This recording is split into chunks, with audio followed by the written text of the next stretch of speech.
ayca fidèles téléspectateurs ñu ngi ci actualité comme ni leen ko waxee ñu daal di koy faram-fàccee tout de suite Aliou Sow alors ñu tàmbali comme d'habitude ak Walf Quotidien donc Walf Quotidien dikk ci sermon bi nga xamante ne le khalife général des Tidianes def na ko ni ki gàmmu gi nekk ay kàddu yu am solo yu nga xamante ni yëkkati na ko donc ñëw di intervenir ci wàllum njàng mi di xam ne ni que niveau Walf Quotidien def à sa une niveau intellectuel bas et dégradé Tivaouane dénonce un système éducatif corrompu donc mu mel ni guerre bi nga xamante ni wala niveau bu baax bi nga xam ne moom la ñu nemmeeku ci njàng mi jamono ji moom le khalife général des Tidianes moom mu koy dénoncer bu baax a baax.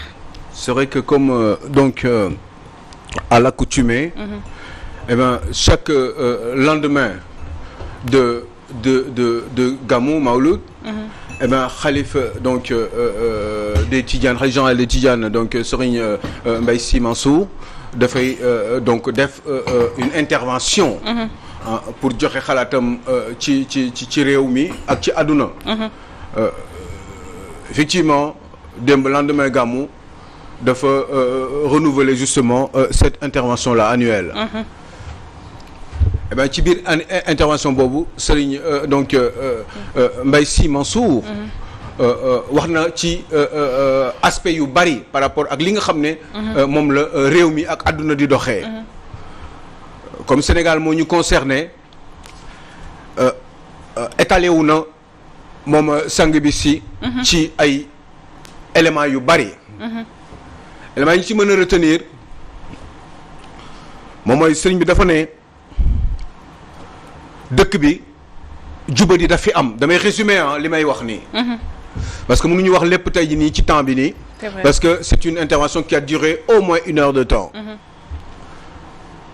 waaye wax na ci doxalinu réew mi comportement nit ñi toppatoo xale yi ak éducation xale yi relation entre les politiques et puis naturellement comportement bi nga xam ne homme politique moom la ñu war a am ci donc landerneau bi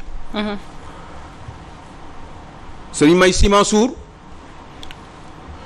wax na surtout li ci ëpp importance mooy doxalinu réew mi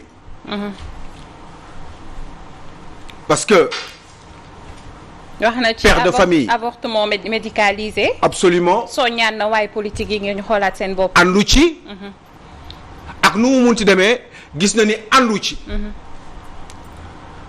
waaye ci biir république bi joxe na exemple am père de famille dafa am waaye aussi père de la nation dafa am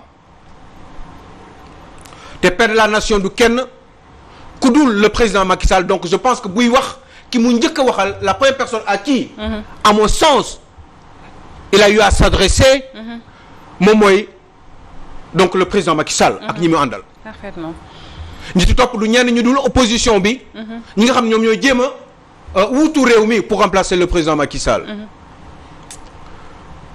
wax na comportement bi nga xam ne moom la ñu war a am ñoom seen doxalin yi ñu war a am wax na ci waxu transparence wax na critiquer na jubadi bi am ci réew mi ak tricherie bi am manque de transparence ak càcc bi am ci réew mi loolee la sang bi wax éducation xale yi foutoir bi am dans ce pays que ñu dellu siwaat xale yi nga xam ne dañ leen war a jàngal suñu culture jàngal leen éducation yi nga xam ne moom moo nekk en concomitance avec notre culture ak suñuy coutume ñu sol ko xale yi fi maam bàyyi woon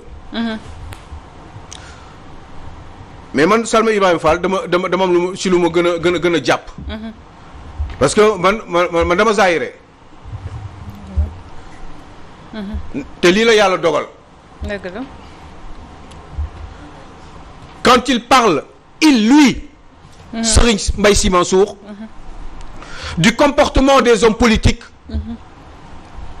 ak égoïsme hypocrisie bi ñu doon wax léegi nii mi nga xam ne moom moo am ci réew mi et bien moi ça m'intéresse parce que dama gëm naa ni jubadi du doxal réew dañuy sonal suñu bopp rek tant que transparence leer ay mbir leerul ay doxalinu réew doxalinu kër sax bu leerul kër gi du dox kër gi day bëri problème seetlu leen ko. kër yi bëri ay coow yu sew yi yëpp ay kër yi ay tricherie mu fam ay hypocrisie ay waxu suuf ay machin ak yu demee noonu kër yooyu ngay gis kër yooyu ñuy tàkk. père de famille yu mel noonu yëpp seen kër yi doxul. dëgg la kon këru Sénégal bu fekkee ne amul ay mbir yu leer ay doxalin yu leer comportement yu leer ay doxalin même bu fekkee ne sax dañu ñàkk gis-gis ñàkk gisee ñàkk am bokk gis-gis ci doxalinu kër gi këru Sénégal eh bien war nañ ko mën a def ci jekk ak teranga bañ a am en jóg rek pour l'intérêt général parce que au moins intérêt général boobu objectif commun la boo xam ne ñëpp dañ ko war a bokk ci réew mi. parfaitement.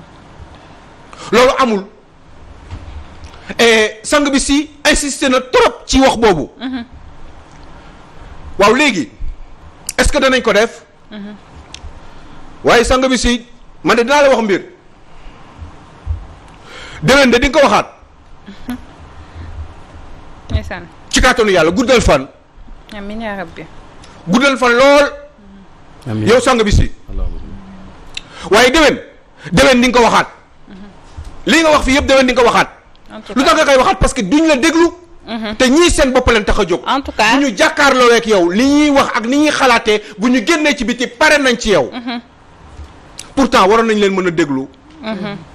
pourtant yéen yaa leen di ay exemple mais finalement ils en ont rien à cirer. en tout seen cas yoon nekku ci. Aliou Sow moom def na devoir am parce que kilifa la. tey jii def na devoir am te bu yëkkatee kàddu dañ ko war a déglu. parce que moom kilifa la jamono ji donc ñu koy ñaanal. waaye li mu wax leer na de. li mu wax leer na naañ. waaye man tam li mu wax leer na naañ. déwén sang bi si dina waxaat. dañ koy waxaat en tout cas doy na waax loolu ñu koy ñaanal rek moom sang bi mu yàgg. yal na yàlla dimbali. suturaal mu ñu yàgg fi rek te wér te di ñu gunge incha allah. ay ca Aliou Sow ñu dem ci le mandat def investiture à Diarère donc mu mel ni foofu it mbir mi tàng na bu baax a baax entre Moïse Sarr mi nekk le secrétaire général des Sénégalais de l'extérieur ak ki nga xamante ni moo di Thérèse Faye donc mu mel ni Moïse Sarr désavoué par le PS loolee la lii di le mandat def ci xëtam gu njëkk gilee moom mi nga xamante ni nag moo di Thérèse Faye dafa xam ne ni que Moïse Sarr moo xam ne ni que waa Diarère jamono ji moom la ñu investir mais mu mel ni le second adjoint au maire bu nekk PS jamono ji génn na pour démentir information boobu pour dire que jamono ji guerre la ci investiture yi mais nekkul ni moom lañ teg. waaw comme partout ailleurs dans le pays. eh bien coow googu moo fi bari ku nekk yaa ngi naan man la. évidemment Moïse Sarr le directeur général des Sénégalais de l'extérieur nga xam ne direction boobu dañ ko rattaché au ministère des affaires étrangères et des Sénégalais de l'extérieur donc kooku moom mooy diriger direction bi nga xam ne moom mooy toppatoo affaire u bépp Sénégalais boo xam ne yaa ngi bitim réew. Moïse Sarr boobu nga xam ne nee na moom dafa bëgg nekk maire u Diarère maire bi actuellement Thérèse Faye Diouf moom moo koy gérer. avec une grande coalition ba deuxième adjoint moom Thérèse Faye Diouf Adama Faye la tudd. Adama Faye mooy coordonner le parti socialiste au niveau de cette zone-là. D'accord. Adama Faye boobu moom moo démentir lii nga xam ni moom la Moïse Sarr wax par rapport ak parce que Moïse Sarr dafa ne moom la Benno Bokk Yaakaar investir pour que mu nekk candidat Diarère maanaam Thérèse Faye Diouf waratul nekk candidat. moom maire sortant waratul nekk candidat te mu bokk APR nekk Benno Bokk Yaakaar. moom en fait Moïse Sarr dafa bëgg a expliquer Sénégal bëgg expliquer àdduna ni moom la Benno Bokk Yaakaar fal pour mu nekk candidat pour mën a nekk maire bi maanaam ku bëgg a nekk maire bi mooy da nga fay jëlee. Thérèse Faye Diouf loolu du Thérèse Diouf moo ko tontu. waaye Adama Faye bi nga xam ne moom mooy coordonner le parti socialiste. te nga xam ne Moïse Sarr moomu ci ñoom la bokk.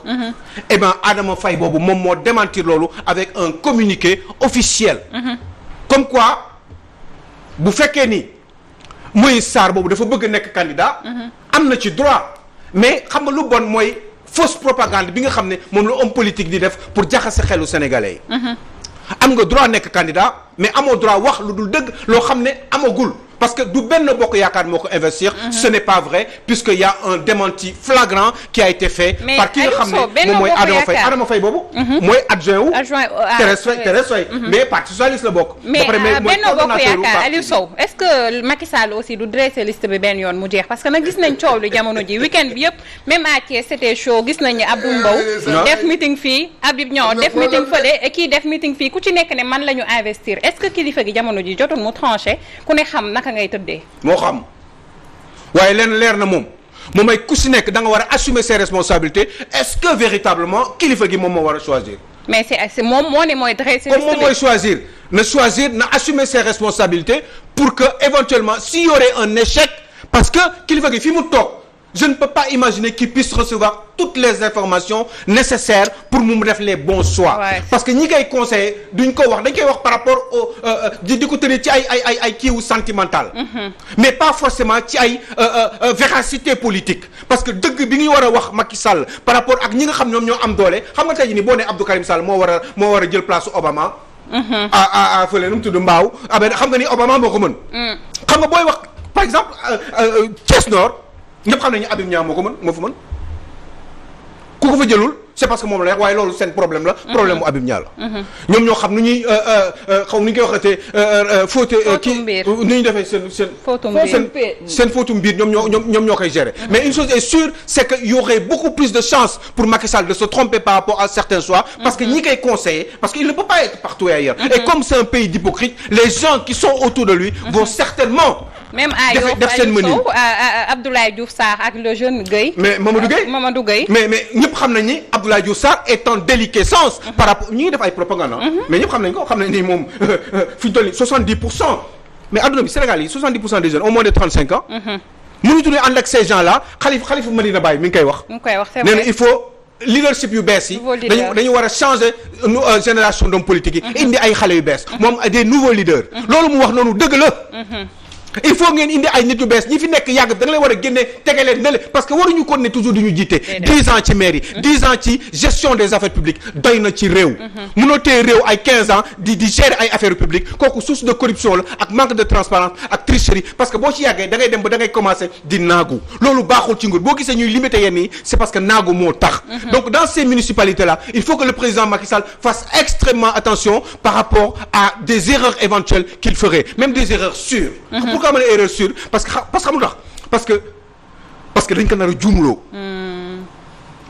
dañ ko nar a juumloo parce que président Macky Sall du taxaw ne Abdou Karim Sall yow bàyyil xale bi Obama mu dem góorgóorlu ji parce que xale yu bees yi il faut ñu bàyyi leen ñuy liggéey du wax ñoom Idrissa Seck bàyyi leen Habib Niang mu dem téye Thiès Nord parce que xale la te mun na téye Thiès Nord bàyyil Thiès Est diw bàyyil Thiès Ouest diw wax ñi nga xam ne ñoom ñoo fa nekk parce que boo gisee may wax Thiès Nord c'est parce que man dama xam li xewu Thiès Nord daf maa wóoru Thiès Est aussi am na ñeneen ñu fa nekk maîtriser wu ma leen mais Nord moom c'est clair te ku gagné Thiès Nord mais gagné nga Thiès yaa maîtriser Thiès. mais Alioune Sow ñoom seen coalition bi ban avantage la am enfin ban intérêt la si président Macky Sall am suñu xamee ni moom près de moins de 3 ans moo ko dese. te ñi ñuy fal maire ñoom ils ont 5 ans donc ñoom dañ fiy des te loolu mooy compliqué actuellement. ñaari solution moo am. ñaari solution moo am. ou Macky Sall da koy def. parce que dafa bëgg beneen mandat. ou alors non ñaar. voilà. ou alors daf ko def. parce que dafa bëgg continuer di faire perdurer système am ak le plan Sénégal émergent jusqu'en 2035 maanaam teg fi keneen wala en tout cas choisir keneen ki nga xam ne moom la bëgg mu continuer ko liggéey bi nga xam ne moom la bëgg mu dem ba 2035 ñaari hypothèse yooyu mënu si nekk benn budul ñaar yooyu c'est d'une évidence xawma lan julli tubaab waaw kay kenn da ko xam ay dañuy des ba tey ci le mandat Aliou Sow des ci landerneau politique bi parce que jamono ji nag yëngu na bu baax a baax rawatina foofee ca Ziguinchor waa APR jamono ji ñu ngi joxeñ baaraamu tuuma kii di Benoît Sambou di poser la question à savoir est-ce que nekkul jamono ji di fricoter ak waa Pastef. waaw Benoît Sambou ñu ngi koy commencer di tam dëmm. ñu ngi ko naan est-ce que Benoît parce que finalement li ko gën a yokk wax boobu mooy fan yi ak histoire Doudou Ka bi ak waa Pastef. eh ben ñu bari dañu solidaire en tout cas sax am na ñooy wax ni président Macky Sall dafa solidaire vis-à-vis de Doudou Ka. eh ben Benoît Sambou ñëw dans une émission de la place ce dimanche. eh ben wax ne moom. àndul ci attitude yenn attitude yi wax li nga xam ne moom la xalaat te ce n'est pas forcément en bonne sainteté avec li nga xam ne moom la waa Benno Bokk Yaakaar wala waa kër Doudou Ka yi xalaat donc arrangé wu leen forcément donc ils sont contre lui ba quelqu'un qui est proche qui s'appelle El Hadj Sarr qui est proche de Doudou Ka génn ba sax taxaw nee na président Macky Sall nañu génnee Benoît Sambou parce que Benoît Sambou ci biir APR moom mooy chargé des élections moom mooy organiser élections yi ñan la ñu war a teg ak yi demee lépp luy wàllum élection ci biir APR moom moo ko na lijjanti donc xam nga ni c'est une personnalité assez importante au niveau par rapport certainement aux choix qui vont être faits pour élections yi di ñëw parce que moom mooy le chargé des élections donc nee nañu ñu génne ko foofu depuis 2012 moo fa nekk ñu génne ko teg ko na leen mais aussi Benoît Sambou li mu wax neex na dégg waaye est-ce que Benoît n'est pas un homme frustré est-ce que Benoît ni commencé woon aussi di xalaat ni que ni moom dañ ko parce que déglu leen. Benoît depuis 2012 Macky Sall arrive au pouvoir. kii Mbaye ñu tudd Abdoul Mbaye premier ministre. Benoît nekk te un ministère de souveraineté ñëw am doole torop aux côtés de Macky Sall.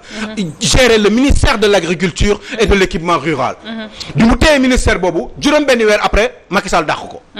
jox ko ay ministère de l'équité machin toogaat quelque temps Macky Sall dàqaat ko léegi jox ko benn dagitu agence bu ndaw boo xam ne moom mooy agence xaw ma lan chargé des territoires est-ce que Benoît n'est pas frustré aussi au point que effectivement parce que ci zone boobu zone sud bi. Doudou Ka moo ko ëpp doole ndax moo ko ëpp xaalis. parce que Doudou Ka position bi mu am Benoît amatu ko Benoît dañ ko jox benn dagitu agence avec benn espèce de 10-20 millions de machin par an ay frais salaires yi mais un machin un dialogue des territoires qui ne sert absolument à rien. donc est-ce que d'un autre côté aussi Benoît n'est pas frustré au point de dire des choses qui ne sont pas vraies. mais en tout cas dans l'ensemble ñëpp xam nañ ni xeex boobu ñoom Sonko ñëw ñu di leen attaquer directement. dafa am ñoo xam ne ñoo ko waral te ñu ci bari ak ay preuves à l'appui.